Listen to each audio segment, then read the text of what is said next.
अस्सलाम वालेकुम। आज की इस वीडियो में हम बात करेंगे कि मल्टी बायोटा कैप्सूल के अंदर इंग्रेडिएंट क्या होते हैं और इसका इस्तेमाल कहाँ करना होता है, और ये जैसा कि टेम्परेचर सेंसिटिव मेडिसिन है, इसका टेम्परेचर कैसे मेंटेन किया जाए, इसकी प्राइस क्या है और इसको कौन सी कंपनी बनाती है, और इस मेडिसिन का रोज़ाना का डोज क्या है, और अगर हम इसको डोज से ज़्यादा इस्तेमाल कर लें तो इसका क्या नुकसानात होते हैं, और हमें ये कैप्सूल पानी के साथ लेना चाहिए या दूध के साथ लेना चाहिए और दिन में किस वक्त लेना चाहिए। इस वीडियो में हम ये भी बात करेंगे कि हमें रोज़ाना की बुनियाद पे मल्टी वाइटामिन्स की या मिनरल्स की हमें क्यों ज़रूरत पड़ती है और हमें क्यों इस्तेमाल करना चाहिए। मल्टी बायोटा एक मल्टी विटामिन और मिनरल सप्लीमेंट है। इसमें जो इंग्रेडिएंट्स हैं वो vitamin A, B, C, D और ई है। इसके अलावा इसमें फोलिक एसिड और निकोटिनामाइड हैं। मल्टी बायोटा कैप्सूल का इस्तेमाल हमारे जिस्म में विटामिन्स और मिनरल्स की कमी को पूरा करने के लिए किया जाता है। विटामिन्स दो किस्म के होते हैं, फैट सोल्यूबल विटामिन्स और water soluble vitamins. Fat soluble vitamins liver में एक लंबे अरसे तक स्टोर हो जाते हैं, जबकि वाटर सोल्यूबल विटामिन्स हमारे जिस्म को रोजाना की बुनियाद पे जितनी ज़रूरत होती है वो हमारा जिस्म इस्तेमाल कर लेता है। बाकी की जितनी भी वैल्यू होती है वो यूरिन के थ्रू एक्सक्रीट हो जाती है, यानी कि हमारा जिस्म पेशाब के जरिए उसको खारिज कर देता है। इसीलिए हमें रोज़ाना विटामिन्स और मिनरल्स की ज़रूरत पड़ती है।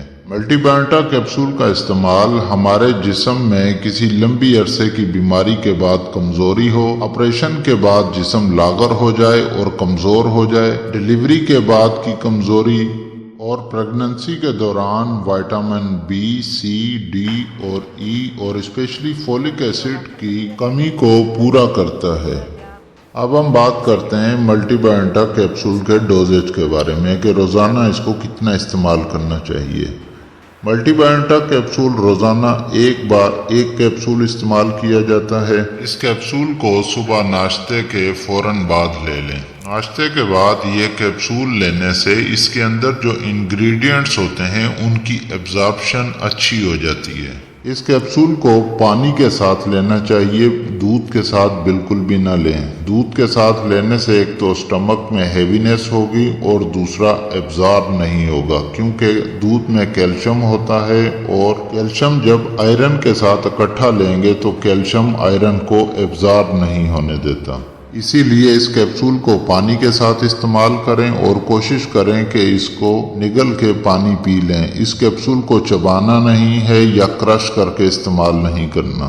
मल्टी बायोटा कैप्सूल रोज़ाना एक कैप्सूल से ज़्यादा ना लें। अगर आप ओवरडोज करते हैं यानी इसका ज़्यादा इस्तेमाल, एक से ज़्यादा कैप्सूल इस्तेमाल करते हैं, तो वो लिवर में टॉक्सिसिटी पैदा कर सकता है, जो कि लिवर को, हमारे जिगर को बुरे तरीके से नुकसान पहुंचा सकता है।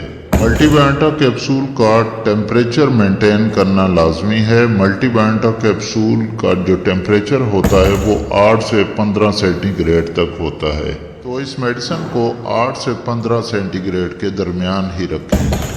जिन इलाकों में गर्मी बहुत ज़्यादा होती है वो कोशिश करें कि इस कैप्सूल को फ्रिज के अंदर रखें। मल्टी बायोटा कैप्सूल एक सॉफ्ट जेल कैप्सूल है और इसको मार्टिन डाव कंपनी बनाती है और इसकी प्राइस 115 रुपये है। किसी भी मेडिसिन को ख़रीदने से पहले और उसको इस्तेमाल करने से पहले उसकी डेट ऑफ एक्सपायरी लाजमी चेक करें। अगर ये वीडियो आपको अच्छी लगे तो इस वीडियो को लाइक करें, और अगर आप इस चैनल पर नए हैं तो इस चैनल को सब्सक्राइब कर लें और साथ ही बेल आइकन का बटन दबा दें ताकि हर नए आने वाली वीडियो का नोटिफिकेशन आपको मिल सके।